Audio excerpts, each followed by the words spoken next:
El tomar cualquier líquido directamente de cualquier lata podría ponerte en riesgo de una de las enfermedades más temidas del ser humano. E incluso el simple hecho de pisar un charco también es un factor muy importante. Y todo esto tiene que ver con ratas. Es una enfermedad la cual puede estar abajo de tu casa, en tu patio, en las tuberías o incluso en ese paseo que puedes dar después de una tarde lluviosa. Ahí.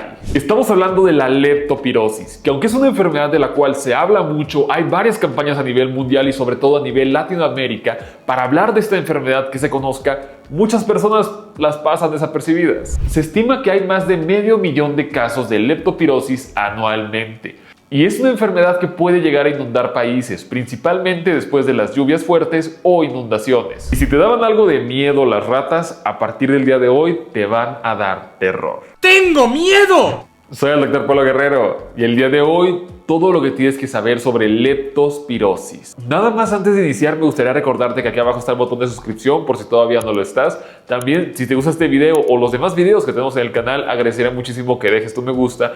Y si tienes algo que decirme o no te gusta lo que estoy diciendo, por favor, házmelo llegar a través de la cajita de comentarios. Esa es la manera en la cual me doy a entender si estoy haciendo bien o mal las cosas. Y si consideras que es una información de valor, te agradecería muchísimo que la compartieras. Sin más que decir, vamos al video del día de hoy. Las ratas son muy conocidas por transmitir varias enfermedades, desde la salmonela, rabia y en su tiempo muy famosas por la peste. Pero esta enfermedad, la leptospirosis, ha ganado mucha popularidad últimamente, porque aunque el principal agente sean las ratas, también tiene que ver con muchos animales que podemos llegar a tener en casa. ¡Oh, God, please, no! El principal terror con todo esto es que pasas de una fiebre a una enfermedad que puede ser potencialmente letal en semana. ¿Qué? Solo hay que ver el caso de este hombre de 44 años, el cual no tenía ninguna enfermedad previa. Su ocupación era ser recolector de desechos orgánicos e inorgánicos, que comenzó a presentar los síntomas hace una semana. Tiempo después, la piel se hizo de color amarilla. A esto se le llama ictericia. Malestar general, una elevación en su temperatura, un dolor abdominal muy fuerte y que no podía identificar exactamente dónde le dolía, además de náuseas, pérdida del apetito, para más adelante deterioro del nivel de conciencia. Y a esto con datos muy característicos como un aumento del tamaño del hígado y acolia. Ya tú buscas lo que es acolia. No. Bueno, sí. Y lo que es demasiado importante con todo esto es qué es lo que lo causa. Y bueno, la leptospirosis es causada por una bacteria. La bacteria Leptospira es una bacteria que tiene forma espiral y se mueve como si nadara en un sacacorchos. Esto le permite meterse al cuerpo con demasiada facilidad. Se considera una enfermedad de tipo zoonótica. Esta se va a transmitir de animales a humanos. Y en zonas urbanas, las ratas son el principal reservorio. Y eso es lo importante. Aunque las ratas son las principales en zonas urbanas, hay muchos animales que pueden llegar a transmitir esta enfermedad. E incluso ni siquiera necesitas al animal, necesitas un reservorio de las bacterias. Que bueno, lo vamos a decir más adelante. Pero algo que vale mucho la pena destacar es que es una bacteria la cual entra muy fácil al cuerpo por lo pequeña que es. Y bueno, te digo, vamos a hablar de esto un poquito más adelante. La leptospirosis también puede ser un riesgo ocupacional para los que trabajan al aire libre o con animales. Por ejemplo, los plantadores de arroz, de caña de azúcar, agricultores, trabajadores en alcantarillas, veterinarios, trabajadores de lechería y personal militar son solo algunas de las personas que están en un constante riesgo de poder presentar esta enfermedad. Aunque la leptospirosis es mucho más común en zonas tropicales y lluviosas, es una enfermedad la cual se puede presentar en cualquier parte del mundo. Y todo esto va relacionado porque la bacteria sobrevive demasiado tiempo. El proceso de la enfermedad es que la bacteria va a llegar al animal. En este caso puede ser la rata, puede ser un perro, puede ser una vaca. Y esta bacteria no va a infectar al animal. Tú no te vas a dar cuenta si tu mascota tiene o no tiene la enfermedad porque, bueno, no les afecta a ellos. ¡Por un demonio, lo que faltaba! Pero esa bacteria va a vivir en el riñón de esos animales. Y cuando vayan a orinar, van a liberar una cantidad de bacterias. Y ese es el riesgo. Al liberar las bacterias a través de la orina, es ahí en donde el ser humano puede llegar, tocar esa zona y contagiarse. Esto va a ser mucho más frecuente después de lluvias intensas o inundaciones. y esto es porque los casos aumentan ya que la bacteria se esparce por el agua contaminada. Y lamentablemente hay muchas maneras de poder recibir esta enfermedad, desde el tema de pisar un charco el cual puede tener orina de animal y tú tocarlo, hasta el poder tomarlo a través de objetos o superficies. Las formas más inesperadas de contagio es que la bacteria puede entrar por una pequeña herida en la piel o incluso por los poros al momento de pisar un charco infectado. También nadar en ríos o lagos contaminados, en donde se ha visto una alza de estos casos después de grandes competencias deportivas en lagos. Comer alimentos o beber agua contaminada, e incluso tocar objetos sucios, como las herramientas, ropa o suelos infectados, pueden ser un foco de contagio. Y por eso lo recalco, el agente principal en zonas urbanas son las ratas. Pero eso no quiere decir que en campo o en demás situaciones los perros también son muy capaces de poder transmitir esta enfermedad. La leptospirosis es un problema de salud pública humana y veterinaria. Las numerosas cepas de la bacteria pueden establecer infecciones en una variedad de huéspedes animales. Esto incluye los roedores, el ganado y otros animales domésticos, mientras que los humanos sirven como el huésped accidental.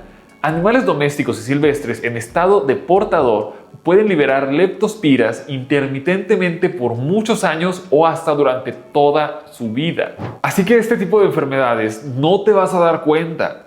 ¡Ay, no puede ser! Hasta que ocurren. Y esto porque el animal no va a presentar ninguna cosa rara o extraña. Pero aquí, como casi todo en esta vida, el pilar fundamental está en la prevención. Y recuerdo que hace un momento te dije que puede iniciar como una fiebre cualquiera para que más adelante se llegue a complicar. Esto es porque se divide en dos fases, la fase leve y la fase severa. La fase inicial es una parecida a la gripa. Fiebre, dolor de cabeza, dolor muscular, pero es muy característico a nivel de las pantorrillas, escalofríos, náusea y vómito, ojos rojos y un ligero aumento del tamaño del hígado y el vaso.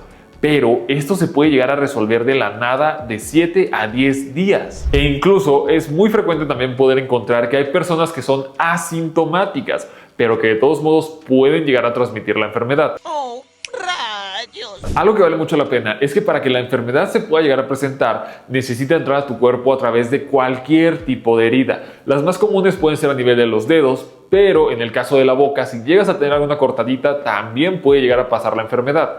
Así que recuerda, el contagio es a través del contacto con superficies contaminadas con orina o con sangre. Y esto es lo que hay. Bueno, puede ser un poco más complicado que se pase de una persona a la otra, pero no imposible. La fase leve se puede curar sola, de 7 a 10 días.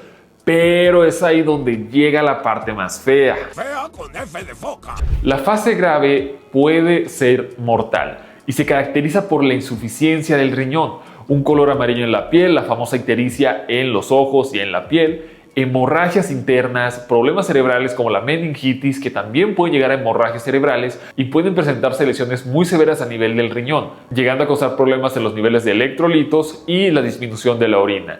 E incluso la gran mayoría de los pacientes que llegan a una fase grave van a llegar a hemodiálisis, hemoperfusión y hemofiltración. Es por eso que la enfermedad es tan peligrosa y por eso se le hace tanto hincapié a la prevención de los pacientes que viven en áreas las cuales puedan estar contaminadas.